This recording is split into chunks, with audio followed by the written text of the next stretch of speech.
El pecado es sin duda el mayor obstáculo para una relación estrecha con Dios. El pecado no solo nos separa de Dios, como bien lo indica el profeta Isaías en el capítulo 59, versículo 2, sino también nos engaña, nos hiere y nos consume. Finalmente, nos destruye. Nuestra lucha contra el pecado y el orgullo es la batalla más grande que jamás enfrentaremos y tiene implicaciones tremendas y sobre todo eternas. ¿Cómo están, queridos amigos? Es un placer poder reencontrarnos como semana a semana lo hacemos con el objetivo de poder analizar, estudiar el folleto de Escuela Sabática a partir de nuestra ya conocida guía de estudios. Nos encontramos en la lección número 9. Imagínense, el tiempo ha volado, hemos avanzado durante este trimestre analizando muchos temas realmente importantes, interesantes, que nos ayudan a poder de alguna manera definir lo que es la temática general de esta lección, que tiene por título Creciendo en nuestra relación con Dios. Cada uno de los temas que hemos estado analizando precisamente tienen como objetivo eso, permitir que nuestra relación con Dios sea una relación cada vez mucho más firme, una relación creciente. Ahora, el título de la lección de esta semana parece un tanto contradictorio y dice así: el pecado, el evangelio y la ley. Conceptos que seguramente para ustedes, tanto como también para mí, pareciera que son contradictorios, irreconciliables. Sin embargo, a partir del estudio que vamos a iniciar o que ya empezamos a analizar durante esta semana, nos daremos cuenta que no es así. Vamos de inmediato a lo que es el texto de memoria que está ubicado allí en el libro de Salmos, capítulo 119, versículos 93 y 94. Vamos a nuestras Biblias, reitero, el libro de Salmos, capítulo 119, que es el capítulo más largo que tienen los Salmos y la Biblia, y vamos a ir a los versículos 93 y 94. Leo: nunca, jamás me olvidaré de tus mandamientos, porque en ellos me has vivificado. Tuyo soy yo, sálvame, porque he buscado tus mandamientos.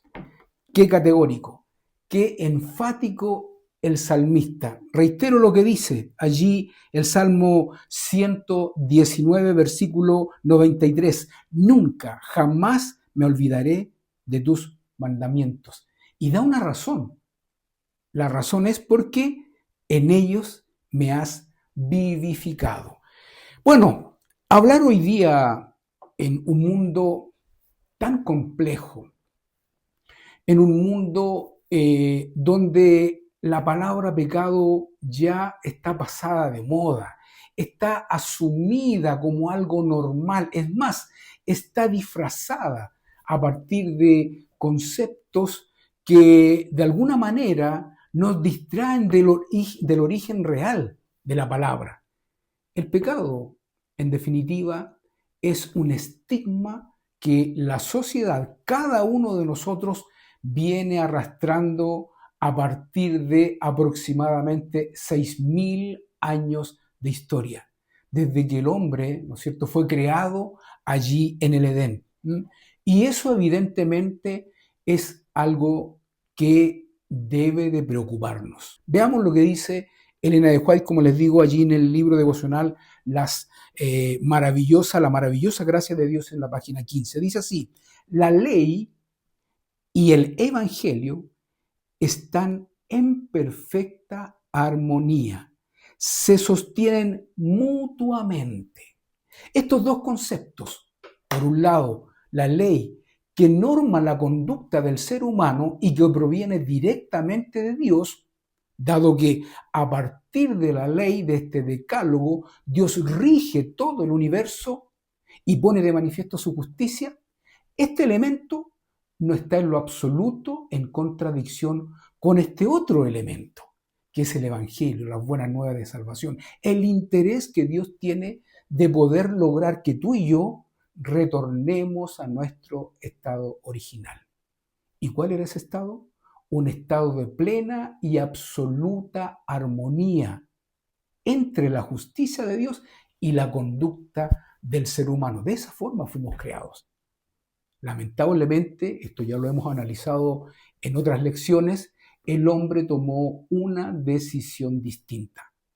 Y nosotros, hoy por hoy, estamos de alguna manera, ¿no es cierto?, cargando con esa decisión a nuestras espaldas. Una decisión que cambió nuestra naturaleza, que originalmente era de continuo al bien, que originalmente mantenía una armonía, como decíamos, ¿no es cierto?, entre nosotros y Dios, un equilibrio perfecto. Sin embargo, el elemento del pecado vino a romper esa armonía, vino a romper ese equilibrio y puso una brecha que para el hombre es insalvable entre Dios, su justicia y nosotros. ¿Cómo resolvemos esto? Bueno, a través, como bien lo leíamos, de estos dos aspectos que son fundamentales y que están allí registrados en las páginas sagradas de la Biblia. Por un lado la ley, por otro lado el Evangelio. ¿Por qué son tan importantes y por qué van ligadas la una de la otra como una cadena que no se puede romper? Bueno, eso es lo que vamos a analizar durante el estudio de esta semana. El conflicto entre el bien y el mal gira en torno al carácter de Dios y a su ley. Desde el Edén hasta el tiempo del fin, Satanás ha intentado distorsionar el concepto del pecado, la obediencia y la gracia. Pues bien, ya decíamos, el pecado hoy día está normalizado en nuestra sociedad, está disfrazado. ¿Para qué? Para que nosotros no lo advirtamos, para que no nos preocupemos, para que sigamos viviendo la vida de acuerdo a lo que nosotros creemos y estimamos conveniente. Más allá de analizar si esa vida, si esa conducta va en armonía con los principios del Señor. Esto lo vemos en numerosos ejemplos que están definidos en la palabra de Dios. Vamos a ir a la primera parte de la lección de esta semana, que tiene por título El pecado y las distracciones que alejan de Dios.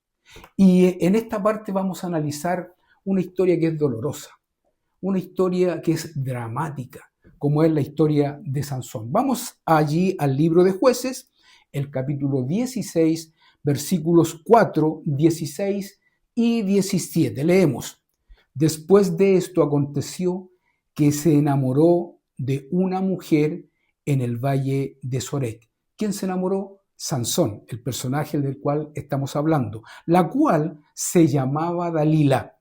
Y aconteció que, presionándole ella cada día con sus palabras e importunándole, su alma fue reducida a mortal angustia. Le descubrió pues todo su corazón y le dijo: Nunca a mi cabeza llegó navaja, porque soy nazareo de Dios desde el vientre de mi madre. Si fuere rapado, mi fuerza se apartará de mí y me debilitaré y seré como todos los hombres. La guía de estudio analizando estos textos dice lo siguiente: Sansón cayó porque se creía fuerte.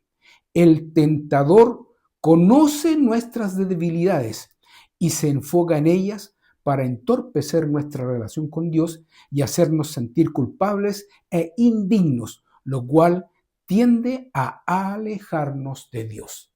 ¿Cuál fue el problema entonces de Sansón? ¿Por qué Sansón finalmente cedió a las artimañas de Dalila? Una historia que evidentemente es un clásico de la Biblia y que está en la retina, en la mente de todas las personas, porque se han hecho numerosas películas respecto de esta historia. Pues bien, la razón fundamental lo acaba de mencionar la guía de estudios. Sansón terminó confiando más en sus atributos, en sus capacidades, en su fuerza, que en la voluntad de Dios, en la dependencia de Dios. Y eso finalmente lo que hizo fue desviar su confianza de Dios a Dalila. Y nosotros ya sabemos cuáles fueron las consecuencias. Miren lo que dice Pablo allí en su carta a los Corintios, carta número 1, primera de Corintios, capítulo 10, versículo 12. Así, el que piensa estar firme, mire que no caiga. Cuando nosotros comenzamos a enfocarnos en nosotros mismos, cuando nosotros perdemos de vista la fuente de nuestro poder para enfrentar al enemigo, entonces en ese mismo momento comenzamos a debilitarnos. De la misma forma, cuando tú te enfrentas a una sociedad hostil que te invita a separarte, a desviarte de Dios, cuando tú te enfrentas a potestades que son superiores a tu capacidad, entonces te das cuenta que solo no puedes hacerlo, que no vas a poder tener éxito. Y necesitas depender del poder y de la protección de Dios. Esa es la trampa a la cual nos invita el enemigo. Y debemos de tener mucho cuidado de no caer en ella. Sansón representa a muchos creyentes que poseen dones espirituales, pero descuidan la comunión con Dios. ¿Y por qué? Porque se dejan llevar por las distracciones que el mundo les ofrece. Hoy día nos enfrentamos a numerosas distracciones, pero frente a esas distracciones, ¿cuál es el consejo de Dios? Ese consejo se encuentra allí en el Evangelio según San Mateo, el capítulo 6, versículo 33. Un texto ampliamente conocido, pero que cuesta mucho poder llevarlo a la práctica. Mas buscad primeramente el reino de Dios y su justicia. ¿Y qué dice a continuación? Todo les sobrevendrá por añadidura. No hay que forzar las cosas. Cuando nosotros ponemos nuestro centro, nuestro foco, ¿no es cierto?, en la persona correcta, todos los problemas, todas las vicisitudes, todas las angustias, todas las dificultades, podemos enfrentarlas adecuadamente. Y digo podemos enfrentarlas porque no significa que si nos ponemos en las manos del Señor no vamos a tener problemas, no vamos a tener dificultades. Sí las vamos a tener. Pero vamos a poder, y ahí está la diferencia, enfrentarlas adecuadamente. Las redes sociales, el trabajo, el entretenimiento o incluso actividades legítimas pueden convertirse en ídolos modernos que nos distraen del verdadero foco, nos distraen de la fuente del poder. Mis amigos, el trabajo en sí mismo no es malo, es más, es aconsejable. Dios nos invita a poder utilizar nuestra fuerza, nuestro intelecto, nuestras capacidades en un trabajo digno que nos permite llevar el pan a nuestras familias. Sin embargo, cuando ese mismo elemento que es positivo se transforma en algo que nos absorbe completamente, distrayéndonos de nuestro alimento espiritual, entonces ya se transforma en un problema. Las redes sociales tampoco son en sí mismas algo malo. Es más, hoy por hoy las redes sociales nos ayudan a compartir el Evangelio. Nos ayudan a poder llegar a muchísimas más personas que físicamente no podríamos poder alcanzar. Pero ¿dónde está el problema? Cuando vamos a las redes sociales sin discriminar, cuando hacemos de las redes sociales nuestro entorno social, cuando le damos mucho más tiempo a las redes sociales y a todo lo que eso involucra, que es un mundo de fantasías, en lugar de dárselo a nuestra familia, dárselo a Dios. ¿Se dan cuenta? Entonces, el enemigo nos está distrayendo de la misma forma como distrajo a Sansón a través de Dalila. Debemos de tener cuidado, debemos de buscar, reitero esto que es muy importante, el foco correcto. La victoria espiritual depende necesariamente, y esto lo hemos estado diciendo de manera reiterada en cada una de las lecciones, la victoria espiritual depende de la comunión diaria con nuestro Dios. Cristo mismo buscaba tiempo para estar con el Padre. Miren lo que dice la guía de estudio. Jesús comprende nuestra condición, pero reprende nuestra apatía, nuestra indiferencia. Aunque es Dios, también era un ser humano que se sentía cansado, al igual que como nosotros nos cansamos. Conocía las presiones de la vida, al igual que nosotros tenemos presiones en nuestra vida, pero escapó de ellas para dialogar, y aquí viene la clave, para dialogar a solas con su Padre. Sabía que pasar tiempo a solas con Él era lo mejor que podía hacer para recuperar fuerzas a fin de luchar contra las tentaciones. Allí está la clave, mis queridos amigos y amigas. Vamos a la segunda parte de la lección, que tiene por título La gravedad del pecado y el llamado al arrepentimiento. Definitivamente, el pecado es algo grave, no podemos tomarlo a la ligera. Como decíamos en un comienzo, hoy el mundo lo que hace es relativizar el pecado, esconder el pecado, disfrazar el pecado. Pero Dios nos invita a no perder de vista la importancia que el pecado tiene cuando ésta se enseñorea de nosotros, cuando esta norma y rige nuestro carácter, cuando esta norma y rige nuestra conducta. Entonces es tremendamente importante que nos demos cuenta de las implicancias que el pecado tiene en la sociedad actual y que puede llegar a tener en nuestra vida. El pecado es más serio de lo que el mundo piensa. Primera de Juan, capítulo 3, versículo 4. Todo aquel que comete pecado, ¿qué es lo que hace? Infringe la ley. Y nosotros sabemos que la infracción a la ley trae como consecuencia la muerte. La cultura moderna normaliza el pecado, pero Cristo, tal como lo manifiesta acá, el apóstol lo considera en su real dimensión, lo considera algo mortal. Jesús enseñó una separación radical del pecado.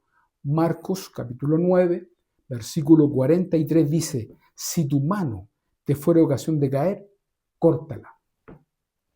Aquí, evidentemente que Jesús no estaba diciendo que teníamos que empezar a mutilar nuestro cuerpo para de esa forma apartarnos del pecado. Claramente no. Esta es una metáfora. Pero es una metáfora que nos permite darnos cuenta de las implicancias del pecado y que nos permite darnos cuenta de lo terrible que es, porque contamina todo nuestro ser. Miren lo que dice la guía de estudio. Amputarse una mano o un pie o extirparse un ojo a causa del pecado es sin duda, lo que acabamos de mencionar, una metáfora extrema. ¿Cuántas veces nosotros, en lugar de apartarnos del pecado, jugamos con él? Coqueteamos con él, entre comillas. Debemos de tener cuidado y darle la seriedad que corresponde. Porque jugar con el pecado no es algo trivial. es exponernos innecesariamente. Y por eso que Jesús fue tan enfático. Si tu ojo te es ocasión de caer, entonces extírpatelo. Si tu mano te es ocasión de caer, entonces córtatelo. Eso quiere decir de que si tú estás mirando lo que no corresponde, tienes que apartarte definitivamente de ello.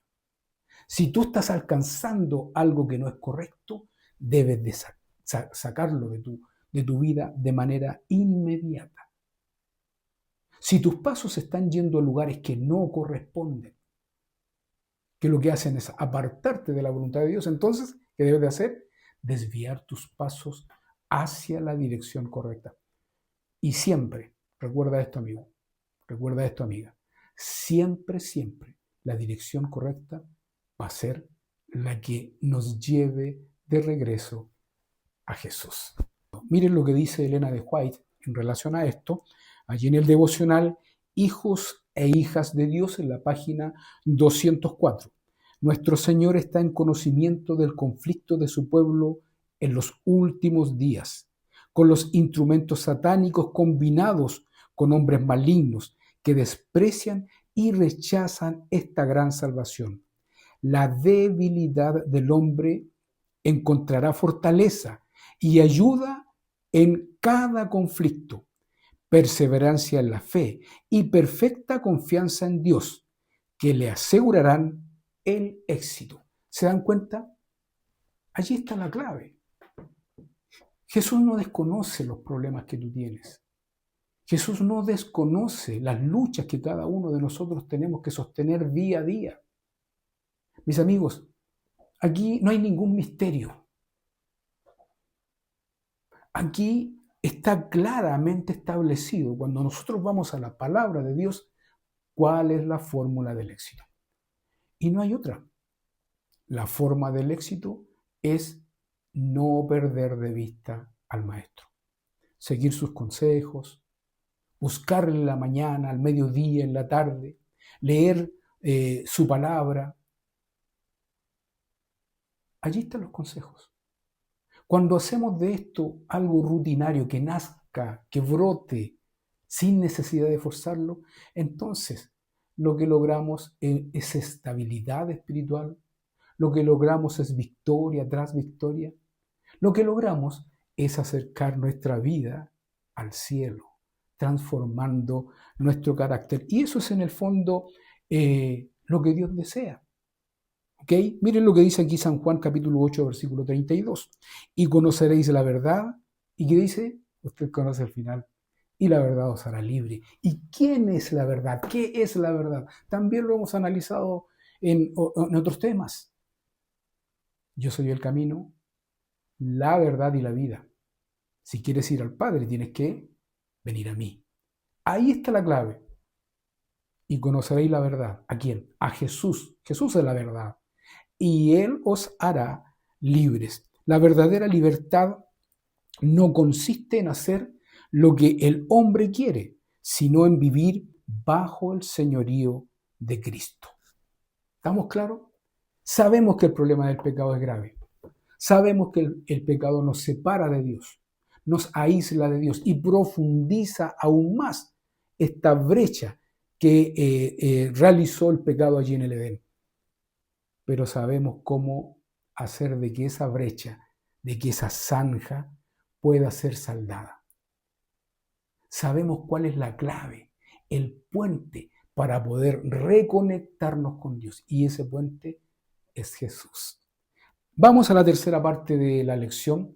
Ya ha avanzado el tiempo y la tercera parte tiene por título La ley de Dios y su relación con el Evangelio. Ya dijimos, los tres conceptos que estamos analizando son conceptos complejos. El pecado es complejo, la ley es compleja y el Evangelio también lo es. Ya hemos descubierto en qué consiste el pecado. Dijimos que básicamente lo que hace el pecado es separarnos de Dios. Y nosotros sabemos que separarnos de Dios significa separarnos de la vida, porque la fuente de la vida radica en Dios. Él nos entregó la vida. Entonces, si tú te separas de Dios, significa que vas a comenzar a morir, hasta que en definitiva mueras eternamente. Esa es la realidad. Eso es lo dramático que significa permanecer en el pecado.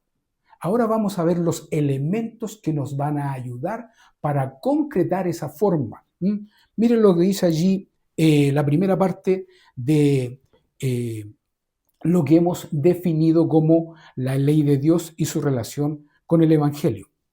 La ley revela el pecado. Tenemos que definir esto como algo fundamental cuando nos acercamos a la ley. Cuidado con algunos conceptos, con algunas opiniones, con algunas doctrinas que nos invitan a creer que la ley nos salva, que haciendo esto o aquello vamos a tener asegurada la salvación. No, no, no, no. ¿Qué hace la ley puntualmente? Vamos ahí a Romanos capítulo 3, versículo 20. Dice, ya que por las obras de la ley ningún ser humano será justificado delante de él. Entonces, ¿el cumplir la ley te salva? Definitivamente no. Reitero lo que dice Pablo, ya que por las obras de la ley ningún ser humano será justificado delante de él, delante de Dios. Y agrega, porque por medio de la ley es el conocimiento ¿de qué? Del pecado. Entonces, ¿qué función cumple la ley? Simple. Si no existiera la ley, tú no te darías cuenta que estás cometiendo un pecado. Tú no podrías definir qué es correcto de qué es incorrecto, qué es bueno de qué es malo. ¿Te das cuenta? La ley te muestra la separación entre lo correcto y lo incorrecto. Te muestra si el camino que tú estás siguiendo es el camino adecuado o el camino que te lleva a la perdición. Mire lo que dice la guía de estudio. La ley pone de manifiesto el pecado al actuar como si fuera un espejo para percibir, cómo somos en realidad. ¿Qué función cumple el espejo?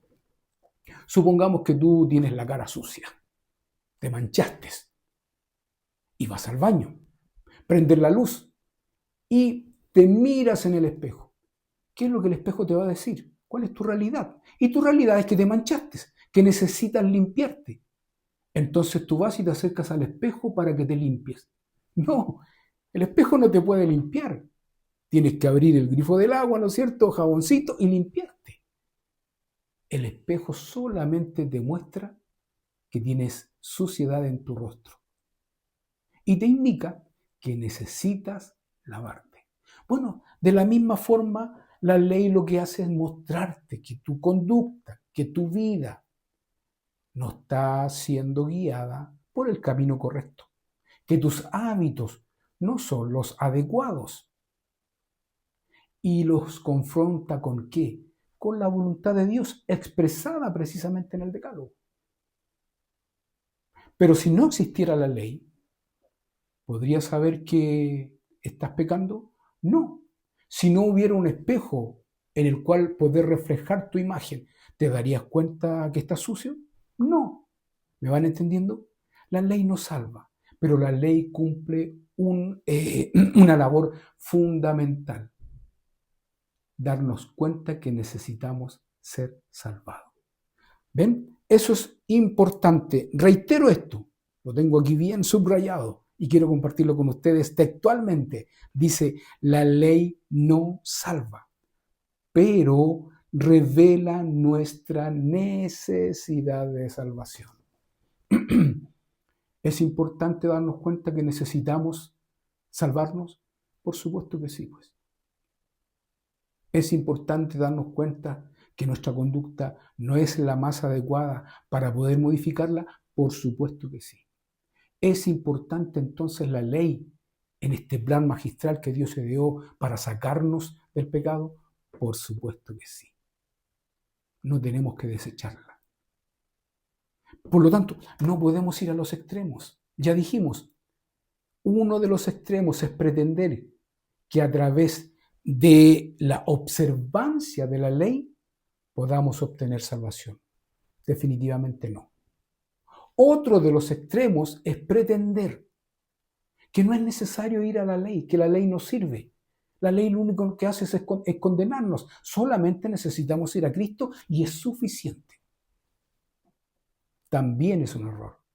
Debemos de tener un equilibrio.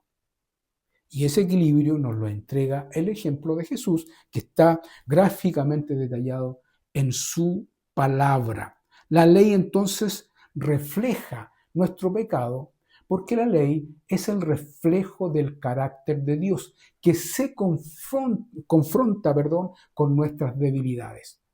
La ley no fue puesta en nuestras vidas a través del decálogo para condenarnos, para enjuiciarnos, para humillarnos. La ley fue puesta para protegernos. ¿Por qué? Porque es una ley basada en el amor. ¿Ok? En el amor. Miren lo que Jesús dijo respecto de la ley. Nosotros sabemos que la ley está compuesta por un decálogo, 10 normas. Jesús resumió esas 10 normas en 2. Marcos, Evangelio según San Marcos, capítulo 12, versículos 30 y 31. Jesús resumió la ley en amor. Primero, amar al Señor tu Dios, y segundo, amar a tu prójimo como a ti mismo. Reitero, esto está allí expresado en el Evangelio según San Marcos, en el capítulo 12, versículos 30 y 31. Amor, amar a Dios. Amor, amar a nuestro prójimo. Ahí está la base. Ahí está el centro, el fundamento de la ley, que definitivamente no es condenatorio, sino que es protección, es amor puro. La obediencia genuina nace del amor y no del legalismo. En consecuencia, si la ley nos muestra el amor de Dios a partir de su protección, a partir de su guía, de su conducción, entonces, al igual que la ley, el Evangelio nos da la solución al problema. Decíamos que lo que hace la ley nos muestra que necesitamos ser salvados. Nos muestra que estamos sucios, que estamos contaminados por el pecado. ¿Qué es lo que hace el Evangelio? Mostrarnos el antídoto frente a esta enfermedad, frente a esta lepra, frente a este cáncer. Miren lo que dice allí Mateo, Evangelio según San Mateo, capítulo 5, versículos 17 y 18. No penséis que he venido para abrogar la ley o los profetas. En otras palabras, Jesús no vino para anular la ley, ¿ok? No he venido para abrogar, sino para cumplir. En otras palabras, Él es nuestro ejemplo supremo. En el fondo nos quiso decir, bueno, si yo puedo cumplir la ley, no abolirla, cumplirla, entonces ustedes también pueden hacerlo. Porque de cierto os digo que hasta que pasen el cielo y la tierra, ni una jota ni una tilde pasará de la ley, hasta que todo se haya cumplido. La ley, por lo tanto, nunca va a dejar de existir, porque tal como lo manifestábamos, refleja el carácter de Dios. Y ya dijimos cuál es el carácter de Dios, es amor. Y el carácter de Dios es eterno. Por lo tanto, su ley también lo es. Mire lo que dice Elena de White, allí en el libro El conflicto de los siglos, páginas 461 y 462. Dice así, sin la ley, los hombres no pueden formarse un justo concepto de la pureza y santidad de Dios, ni de su propia culpabilidad e impureza. No tienen verdadera convicción del pecado y no sienten necesidad de arrepentirse. Como no ven su condición perdida como violadores de la ley de Dios, no se dan cuenta tampoco de la necesidad que tienen de la sangre expiatoria de Cristo. Esto es algo muy importante, lo que está mencionando aquí Elena Harbon de White. aceptan la esperanza de salvación, sin que se realice un cambio radical en su corazón ni reforma en su vida. Así abundan las conversiones superficiales y multitudes se unen a la iglesia sin haberse unido jamás con Cristo. Esto es tremendo. ¿Entienden lo que quería expresarnos aquí Elena de White? Sin embargo, muchos hoy por hoy, tal como lo menciona aquí el libro El conflicto de los siglos, quieren obtener la salvación sin entender que están en pecado, sin entender que necesitan modificar su carácter, sin entender que necesitan apartarse de su conducta, que es una conducta pecadora. Solamente desean obtener los beneficios del Evangelio, aun cuando sigan con su cara sucia, aun cuando no entiendan con claridad que su vida no es la vida que un cristiano necesita llevar. Y lo que es peor, no es la vida que refleja el carácter de Dios. ¿Puedes tú tener salvación sin unirte a Jesús, que es la fuente de la salvación, que es la fuente de la vida, que es el camino y que es la verdad? Definitivamente no. Sin embargo, el enemigo ha encontrado la fórmula perfecta. ¿Para qué? Para adormecer al mundo cristiano hoy por hoy y hacerles ver un falso evangelio. Ese evangelio que no necesita transformar tu corazón ni tu carácter. Ese evangelio que te permite seguir viviendo tu vida como tú quieres. Ese evangelio que no quiere pagar los costos de una transformación. Ese evangelio barato que piensa que aún estando en tu condición de pecado, Jesús te salva igual. Y eso es el engaño más grande que el enemigo puede tener en cada uno de nosotros. ¿Qué es lo que hizo caer a Sansón? Bueno, él confió en sí mismo, perdió el foco, como decíamos en un comienzo, dejó de mirar a la fuente de su poder, que era Dios. ¿Qué hizo que Pedro se hundiera? Perdió de vista a su maestro. Dejó de preocuparse del verdadero foco de su poder, que lo sostenía allí en las aguas sin que se hundiera. Ese es el peligro que hoy día el mundo cristiano está teniendo. Y desafortunadamente estamos perdiendo la batalla. Por eso que es tan necesario entender que estos dos conceptos, ley y evangelio, van perfectamente unidos y son tremendamente necesarios, el uno como el otro. Vamos a la cuarta parte, la última parte de la lección, que tiene por título Saber y hacer, una fe transformadora. Ya en la lección pasada nos dimos cuenta de la trascendencia que tiene la fe. ¿Por qué? Porque sin fe es imposible agradar a Dios. En consecuencia, la fe nos invita a ser transformados. La fe nos muestra por qué estamos luchando, para qué estamos luchando. Miren lo que dice Mateo capítulo 7, versículo 21, algo que Jesús advirtió. No todo el que me dice Señor, Señor, entrará en el reino de los cielos. ¿Está claro? No basta solo con creer. Es necesario también hacer. El perfecto equilibrio de estos dos elementos, tanto el hacer, ¿no es cierto?, como el creer, son los que nos permiten un crecimiento sostenido, eficaz y veraz en nuestra vida cristiana. Por lo tanto, el verdadero evangelio también exige obediencia. ¿Ok?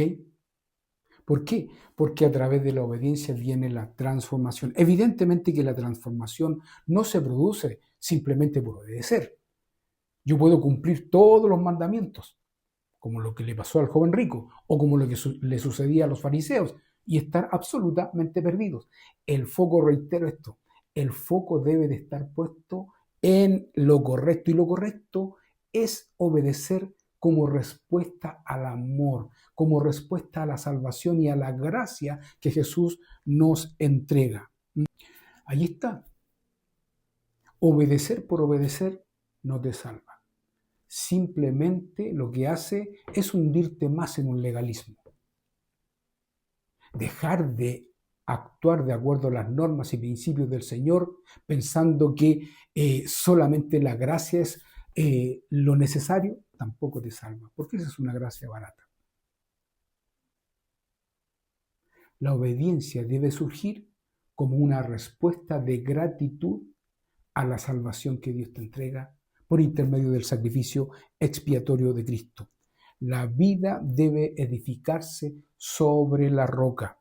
Jesús concluyó: cualquiera pues que me oye estas palabras y las hace, le compararé a un hombre prudente que edificó su casa sobre la roca. Descendió la lluvia y vinieron ríos y soplaron vientos y golpearon contra aquella casa. ¿Pero qué sucedió con la casa? Y no cayó. ¿Por qué? Porque estaba fundada sobre la roca. Mateo capítulo 7, versículos 24 y 25. Ahí está la clave. Si yo obedezco, lo hago en respuesta al amor del Señor. Si yo acepto su gracia, lo hago porque he aceptado al autor de la gracia, que es Jesús en mi vida, para que Él rija, para que Él dirija, para que Él me muestre cuál es el camino correcto. La tormenta final probará el fundamento espiritual de cada creyente. ¿En qué realmente estamos creyendo? ¿Por qué estamos actuando como actuamos? ¿Qué es lo que nos motiva a ir a la iglesia, a cumplir con ciertas normas? ¿Cuál es la base de nuestra fe? Como hablábamos en la lección anterior, ¿es una fe genuina o es una fe que está basada simplemente no en la roca, sino que en la arena, que no tiene fundamento? Son preguntas que tú y yo debemos de hacernos diariamente. Estamos concluyendo ya la lección, el análisis de esta semana. ¿Ok? Como siempre, les queremos invitar a cada uno a que esta lección la puedan profundizar, analizar, subrayar, etcétera, etcétera. De tal manera que los conceptos que hemos mencionado a través de este resumen puedan irse profundizando. En conclusión, vivimos en los últimos momentos de la historia humana. El conflicto final girará en torno a la adoración, la obediencia y la fidelidad en Dios. El remanente descrito en Apocalipsis será identificado. ¿Por qué? Porque guarda los mandamientos de Dios y tienen la fe de Jesús.